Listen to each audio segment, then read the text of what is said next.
Hello everyone, I'm Mike DeAngelo with That's Entertainment, and this is your video review of Tom Clancy's Splinter Cell Conviction by Ubisoft Montreal. Some people are advocates of change, thinking that the only real way to make something better is to focus on strengths and remove weaknesses completely. In a way, this metamorphosis has been applied to Tom Clancy's newest game featuring the stealth operative Sam Fisher.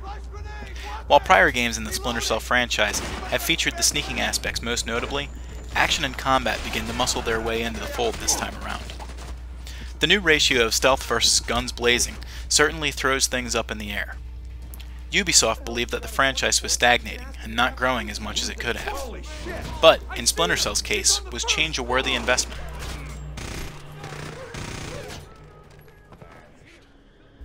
While away on a mission in Iceland, Sam Fisher's daughter Sarah was run down by a drunk driver and killed. 3 years later, Sam is no longer the same man he used to be. His skills are still existent, but they have begun to dull in their refinement, and his ruthless aggression has taken over his usual cool and calculated demeanor.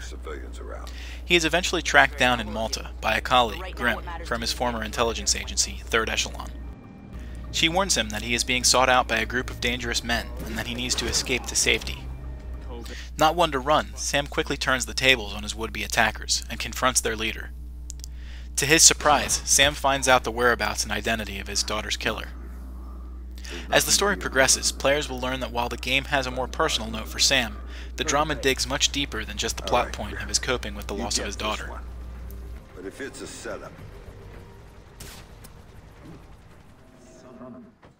Splinter Cell Conviction is an exercise in pushing change as far as you can go without wiping the slate completely clean. Whereas stealth was focused in earlier titles, it becomes a little more sidetracked this time around, thanks to the change in Sam's demeanor. The rogue agent is much more willing to face an opponent head-on in this latest iteration, an example clearly defined by the interrogation portions of the game. When you have a potentially important character cornered, you can wrestle information out of them by violently employing the items in the nearby area. In the first instance of this addition to the game, you completely destroy a bathroom with another man's head. Of course, stealth isn't gone completely. Instead, things have changed to make the game appear less complex and more inviting. This doesn't bode well for fans of the tried and true formula, instead appearing as something a little more black and white. Literally. During segments of the game that require a little more finesse and shadow crawling, the visuals go to grayscale to alert you that you are hidden to all enemies. Despite the changes to the stealth engine, Sam's sneakiness is still pertinent to his missions. When taking out opponents with a melee combo, you gain the opportunity to mark a selection of enemies for a clean, rapid-fire execution. The combination of stealth and speed definitely ramps up the adrenaline in Sam's latest go-round.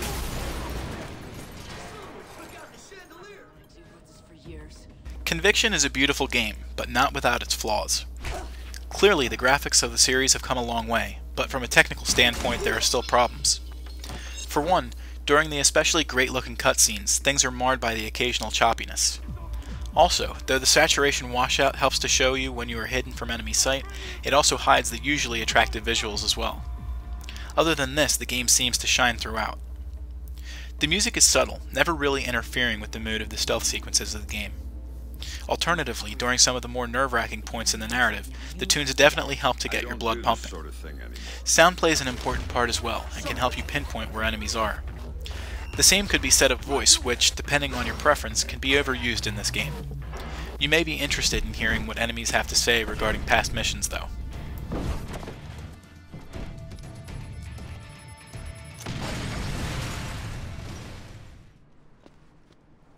One of Splinter Cell Conviction's biggest flaws is the length of the single-player story.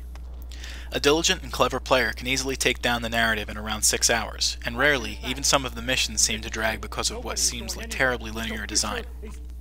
There are a series of challenges and upgrades that you can help Sam acquire, however. There are also cooperative and competitive multiplayer modes to help you drag out your time with the game. Still, if you're looking for a fleshed-out single-player campaign, you're better off looking elsewhere.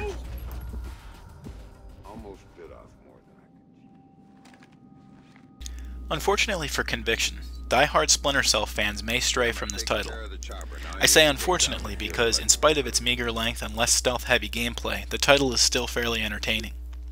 With additions like co-op multiplayer and a series of challenges, the game gives you enough to be satisfied with.